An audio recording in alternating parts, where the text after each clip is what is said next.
राधे राधे सभी को, जय श्री कृष्णा। स्वागत है आप सभी का हमारे यूट्यूब चैनल में।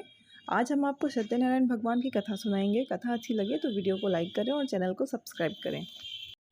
शास्त्रों में बताया गया है कि सत्यनारायण व्रत कथा का पाठ करने से व्यक्ति को 1000 यज्ञ करने के बराबर पुण्य फल की प्राप्ति होती है। सत्यनारायण भगवान कथा में भगवान विष्णु के सत्य स्वरूपों के बारे में बताया गया है। इस व्रत का पाठ करने से घर में सुख समृद्धि का वास होता है और भगवान विष्णु की कृपा बनी रहती है। एक समय की बात है, ऋषियों ने श्री सूत जी से पूछा, हे प्रभु, इस कलयुग में वेद विद्या रहित मनुष्यों को प्रभु भक्ति किस प्रकार मिल सकती है तथा उनका उद्धार कैसे होगा? हे मुनि श्रेष्ठ, कोई ऐसा तप बताइए जिससे थोड़े समय में ही पुण्य मिले और मनवांछित फल भी मिल जाए। इस प्रकार की कथा सुनने की हम इच्छा रखते हैं। सूत जी बोले, हे वैष्णवों में पूज्य, आप सभी ने प्राणियों के हित की बात पूछी है, इसलिए मैं एक ऐसे श्रेष्ठ व्रत के बारे में आपको बताऊंगा जिसे नारद जी ने लक्ष्मी नारायण जी से पूछा था और लक्ष्मीपति ने मणिश्रेष्ठ नारद जी से कहा था। अब आप इसे ध्यान से सुनिए। एक समय की बात है, योगी राज नारद जी दूसरों के हित की इच्छा को लिए अनेकों लोकों में घूमते हुए मृत्युलोक में आ पहुँचे। यहाँ उन्होंने अनेक योनियों में जन्मे सभी मनुष्यों को अपने कर्मों द्वारा अनेकों दुखों से पीड़ित देखा। उनका दुख देख नारद जी सोचने लगे कि कैसा यत्न किया जाए जिसके करने से निश्चित रूप से मानव के दुखों का अंत हो जाए। इसी विचार पर मनन करते हुए वह विष्णुलोक में गए। वहाँ वह देवों के ईश नारायण की स्तुति करने लगे, जिनके हाथों में शंख चक्र गदा और पद्म थे, गले में वरमाला पहने हुए थे। स्तुति करते हुए नारद जी बोले, हे भगवान, आप अत्यंत शक्ति से संपन्न हैं। मन तथा वाणी भी आपको नहीं पा सकती। आपका आदि मध्य तथा अंत नहीं है। निर्गुण स्वरूप सृष्टि के कारण भक्तों के दुख को दूर करने वाले हैं। आपको मेरा नमस्कार है। नारद जी की स्तुति सुन विष्णु भगवान बोले, हे मुनि श्रेष्ठ, आपके मन में क्या बात है? आप किस काम के लिए पधारे हैं? उसे निसंकोच कहिए। इस पर नारद मुनि बोले कि मृत्युलोक में अनेक योनियों में जन्मे मनुष्य अपने कर्मों के द्वारा अनेकों दुख से दुखी हो रहे हैं। हे नाथ, आप मुझ पर दया रखते हैं तो बताइए कि वो मनुष्य थोड़े प्रयास से ही अपने दुखों से कैसे छुटकारा पा सकते हैं। श्री हरि बोले, हे नारद, मनुष्यों की भलाई के लिए तुमने बहुत अच्छी बात पूछी है, जिसके करने से मनुष्य मोह से छूट जाता है। वह बात मैं कहता हूँ, उसे सुनो। स्वर्गलोक व मृत्युलोक दोनों में एक दुर्लभ उत्तम व्रत है जो पुण्य देने वाला है। आज प्रेमवश होकर मैं उसे तुमसे कहता हूँ। श्री सत्यनारायण भगवान का यह व्रत अच्छी तरह विधान पूर्वक करके मनुष्य तुरंत ही यहाँ सुख भोग कर मरने पर मोक्ष पाता है। श्री हरि के वचन सुन नारद जी बोले कि उस व्रत का क्या फल है और उसका विधान क्या है? यह व्रत किसने किया था? इस व्रत को किस दिन करना चाहिए? सभी कुछ विस्तार से बताएं। नारद की बात सुनकर श्री हरि बोले, दुख व शोक को दूर करने वाला, यह सभी स्थानों पर विजय दिलाने वाला है। मानव को भक्ति व श्रद्धा के साथ शाम को श्री सत्यनारायण की पूजा धर्मपरायण होकर ब्राह्मणों व बंधुओं के साथ करनी चाहिए। भक्ति भाव से ही नैवेद्य, केले का फल, घी, दूध और गेहूं का आटा सवाया लें। गेहूं के स्थान पर साठी का आटा, शक्कर तथा गुड़ लेकर वह सभी भक्षण योग्य पदार्थों को मिलाकर भगवान का भोग लगाएं। ब्राह्मणों सहित बंधु बांधवों को भी भोजन कराएं। उसके बाद स्वयं भोजन करें। भजन कीर्तन के साथ भगवान की भक्ति में लीन हो जाएं। इस तरह से सत्यनारायण भगवान का यह व्रत करने पर मनुष्य की सभी इच्छाएं निश्चित रूप से पूरी होती हैं। इस काल अर्थात कलयुग में मृत्युलोक में मोक्ष का यही एक सरल उपाय बताया गया है। इसी तरह श्री सत्यनारायण व्रत कथा का पहला अध्याय संपूर्ण। बोलिए श्री सत्यनारायण भगवान की जय। सत्यनारायण भगवान की व्रत का दूसरा अध्याय। सूत जी बोले, हे ऋषियों, जिसने पहले समय में इस व्रत को किया था उसका इतिहास कहता हूँ, ध्यान से सुनो। सुंदर काशीपुरी नगरी में एक अत्यंत निर्धन ब्राह्मण रहता था। भूख प्यास से परेशान वह धरती पर घूमता रहता था। ब्राह्मणों से प्रेम करने वाले भगवान ने एक दिन ब्राह्मण का वेश धारण कर उसके पास जाकर पूछा, हे विप्र, नित्य दुखी होकर तुम पृथ्वी पर क्यों घूमते हो? दीन ब्राह्मण बोला, मैं निर्धन ब्राह्मण हूँ, भिक्षा के लिए धरती पर घूमता हूँ। हे भगवान, यदि आप इसका कोई उपाय जानते हो तो बताइए। वृद्ध ब्राह्मण कहता है कि सत्यनारायण भगवान मनोवांछित फल देने वाले हैं, इसलिए तुम उनका पूजन करो। इसे करने से मनुष्य सभी दुखों से मुक्त हो जाता है। वृद्ध ब्राह्मण बनकर आए सत्यनारायण भगवान उस निर्धन ब्राह्मण को व्रत का सारा विधान बताकर अंतर्ध्यान हो गए। ब्राह्मण मन ही मन सोचने लगा कि जिस व्रत को वृद्ध ब्राह्मण करने को कहा गया है, मैं उसे ज़रूर करूँगा। यह निश्चय करने के बाद उसे रात भर नींद नहीं आई। वह सवेरे उठकर सत्यनारायण भगवान के व्रत का निश्चय कर भिक्षा के लिए चला गया। उस दिन निर्धन ब्राह्मण को भिक्षा में बहुत अधिक धन मिला, जिससे उसने बंधु बांधवों के साथ मिलकर श्री सत्यनारायण भगवान का व्रत संपन्न किया। भगवान सत्यनारायण व्रत का संपन्न करने के बाद वह निर्धन ब्राह्मण सभी दुखों से छूट गया और अनेक प्रकार की संपत्तियों से युक्त हो गया। उसी समय से यह ब्राह्मण हर माह इस व्रत को करने लगा। इस तरह से सत्यनारायण भगवान के व्रत को जो मनुष्य करेगा वह सभी प्रकार के पापों से छूटकर मोक्ष को प्राप्त होगा। जो मनुष्य इस व्रत को करेगा वह सभी दुखों से मुक्त हो जाएगा। सूत जी बोले कि इस तरह से नारद जी से नारायण जी का कहा हुआ श्री सत्यनारायण व्रत को मैंने तुमसे कहा। मैं अब और क्या कहूँ। ऋषि बोले, हे मुनिवर, संसार में उस विप्र से सुनकर और किस किस ने इस व्रत को किया, हम सब इस बात को सुनना चाहते हैं। इसके लिए हमारे मन में श्रद्धा का भाव है। सूत जी बोले, हे मुनियों, जिस जिसने इस व्रत को किया है वे सब सुनो। एक समय वही विप्र धन व ऐश्वर्य के अनुसार अपने बंधु बांधवों के साथ इस व्रत को करने को तैयार हुआ। उसी समय एक लकड़ी बेचने वाला बूढ़ा आदमी आया और लकड़ियां बाहर रखकर अंदर ब्राह्मण के घर में गया। प्यास से दुखी हुआ लकड़हारा उनको व्रत करते देख विप्र को नमस्कार कर पूछने लगा कि आप क्या कर रहे हैं। तो उन्होंने बताया कि व्रत कर रहा हूँ तथा इसे करने से क्या फल मिलेगा, कृपया मुझे भी बताएं।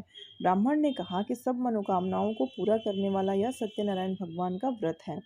इनकी कृपा से ही मेरे घर में धन धान्य आदि की वृद्धि हुई है।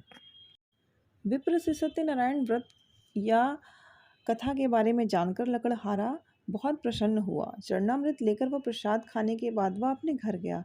लकड़हारे ने अपने मन में संकल्प किया कि आज लकड़ी बेचने से जो धन मिलेगा उसी से श्री सत्यनारायण भगवान का उत्तम व्रत करूँगा। मन में इस विचार को ले बूढ़ा आदमी सिर पर लकड़ियाँ रख उस नगर में बेचने गया जहाँ धनी लोग ज़्यादा रहते थे। उस नगर में उसे अपनी लकड़ियों का दाम पहले से 4 गुना अधिक मिलता है। बूढ़ा प्रसन्नता के साथ दाम लेकर केले, शक्कर, घी, दूध, दही और गेहूं का आटा ले और सत्यनारायण भगवान के व्रत की अन्य सामग्रियों को लेकर अपने घर गया। वहां उसने अपने बंधु बांधवों को बुलाकर विधि विधान से सत्यनारायण भगवान का पूजन और व्रत किया। इस व्रत के प्रभाव से वह बूढ़ा लकड़हारा धन, पुत्र आदि से युक्त होकर संसार के समस्त सुख भोग अंतकाल में बैकुंठ धाम में चला गया। इसी प्रकार से श्री सत्यनारायण व्रत का कथा का दूसरा अध्याय संपूर्ण हुआ। बोलिए श्री सत्यनारायण भगवान की जय। सत्यनारायण भगवान की व्रत कथा का तीसरा अध्याय। सूत जी बोले, हे श्रेष्ठ मुनियों, अब आगे की कथा कहता हूँ। पहले समय में उल्का मुख नाम का एक बुद्धिमान राजा था। वह सत्य वक्ता और जितेंद्रिय था। प्रतिदिन देव स्थानों पर जाता और निर्धनों को धन देकर उनके कष्ट दूर करता था। उसकी पत्नी कमल के समान मुख वाली तथा सती साध्वी थी। भद्रशिला नदी के तट पर उन दोनों ने श्री सत्यनारायण भगवान का व्रत किया। उसी समय साधु नाम का एक वैश्य आया। उसके पास व्यापार करने के लिए बहुत सा धन भी था। राजा को व्रत कर देख वह विनय के साथ पूछने लगा, हे राजन, भक्ति भाव से पूर्ण होकर आप यह क्या कर रहे हैं? मैं सुनने की इच्छा रखता हूँ, तो आप मुझे बताएं। राजा बोले, हे साधु, अपने बंधु बांधवों के साथ पुत्र आदि की प्राप्ति के लिए एक महाशक्तिमान श्री सत्यनारायण भगवान का व्रत व पूजन कर रहा हूँ। राजा के वचन सुन साधु आदर से बोला, हे राजन, मुझे इस व्रत का सारा विधान कहिए। आपके कथा अनुसार मैं भी इस व्रत को करूँगा। मेरी भी संतान नहीं है और इस व्रत को करने से निश्चित रूप से मुझे संतान की प्राप्ति होगी। राजा से व्रत का सारा विधान सुन व्यापार से निर्वृत्त हो वह अपने घर गया। साधु वैश्य ने अपनी पत्नी को संतान देने वाले इस व्रत का वर्णन सुनाया और कहा कि जब मेरी संतान होगी तब मैं इस व्रत को करूँगा। साधु ने इस तरह के वचन अपनी पत्नी लीलावती से कहे। एक दिन लीलावती पति के साथ आनंदित हो संसारिक धर्म में प्रवृत्त होकर सत्यनारायण भगवान की कृपा से गर्भवती हो गई। 10वें महीने में उनके गर्भ से एक सुंदर कन्या ने जन्म लिया। दिनों दिन वह ऐसे बढ़ने लगी जैसे कि शुक्ल पक्ष का चंद्रमा बढ़ता है। माता पिता ने अपनी कन्या का नाम कलावती रखा।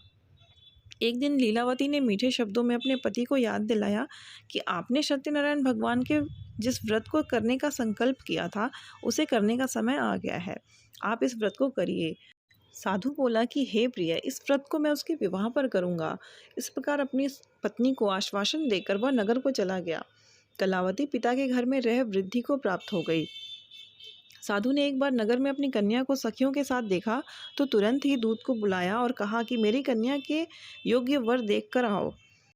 साधु की बात सुनकर दूत कंचन नगर में पहुंचा और वहां देखभाल कर लड़की के सुयोग्य वाणिक पुत्र को ले आया। सुयोग्य लड़के को देख साधु ने बंधु बांधवों को बुलाकर अपनी पुत्री का विवाह कर दिया। लेकिन दुर्भाग्य की बात यह कि साधु ने अभी भी श्री सत्यनारायण भगवान का व्रत नहीं किया। इस पर श्री भगवान क्रोधित हो गए और श्राप दिया कि साधु को अत्यधिक दुख मिले। अपने कार्य में कुशल साधु बनिया जमाई को लेकर समुद्र के पास स्थित होकर रत्नासारपुर नगर में गया। वहां जाकर दामाद ससुर दोनों मिलकर चंद्रकेतु राजा के नगर में व्यापार करने लगे। एक दिन भगवान सत्यनारायण की माया से एक चोर राजा का धन चुराकर भाग रहा था। उसने राजा के सिपाहियों को अपना पीछा करते हुए देख चुराया हुआ धन वहां रख दिया जहां साधु अपने जमाई के साथ ठहरा हुआ था। राजा के सिपाहियों ने साधु वैश्य के पास राजा का धन पड़ा देख वह ससुर जमाई दोनों को बांधकर प्रसन्नता से राजा के पास ले गए और कहा कि उन दोनों चोरों को हमने पकड़ लिया है, आप आगे की कार्यवाही की आज्ञा दें। राजा की आज्ञा से उन दोनों को कठिन कारावास में डाल दिया गया और उसका सारा धन भी उनसे छीन लिया। श्री सत्यनारायण भगवान से श्राप से साधु की पत्नी भी बहुत दुखी हुई। घर में जो धन रखा था उसे चोर चुरा ले गए। शारीरिक तथा मानसिक पीड़ा व भूख प्यास से अति दुखी हुई। अन्न की चिंता में कलावती ब्राह्मण के घर गई। वहां उसने श्री सत्यनारायण भगवान का व्रत होते देखा। फिर कथा भी सुनी। वह प्रसाद ग्रहण कर अपने घर वापस आई। माता कलावती से पूछा कि हे पुत्री, अब तक तुम कहाँ थी, तेरे मन में क्या है? कलावती ने अपनी माता से कहा, हे माता, मैंने एक ब्राह्मण के घर में श्री सत्यनारायण भगवान का व्रत देखा है।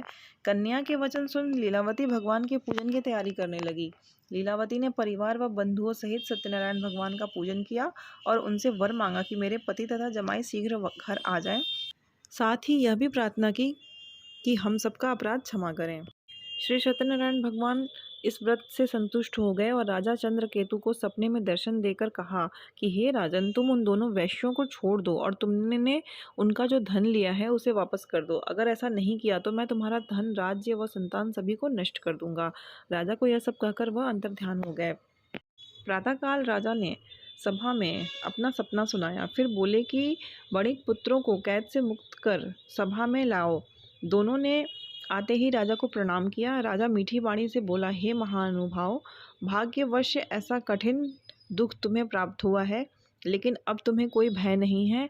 ऐसा कह राजा ने उन दोनों को नए वस्त्र आभूषण भी पहनाए और जितना धन उनका लिया था उससे दोगुना धन वापस कर दिया। दोनों वैश्य अपने घर को चल दिए।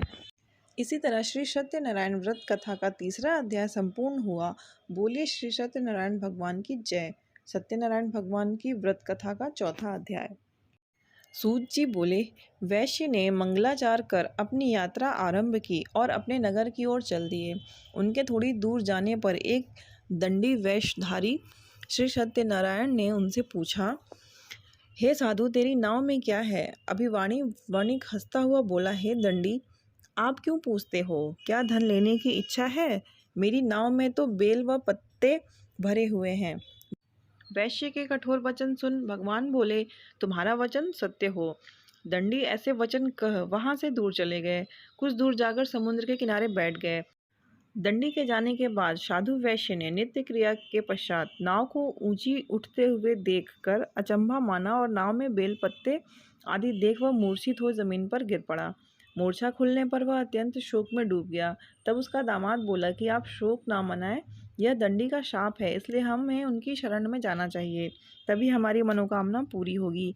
दामाद की बात सुनकर वह दंडी के पास पहुंचा और अत्यंत भक्ति भाव नमस्कार करके बोला, मैंने आपसे जो असत्य वचन कहे थे उनके लिए मुझे क्षमा दें। ऐसा कहकर महान शोकातुर रोने लगा।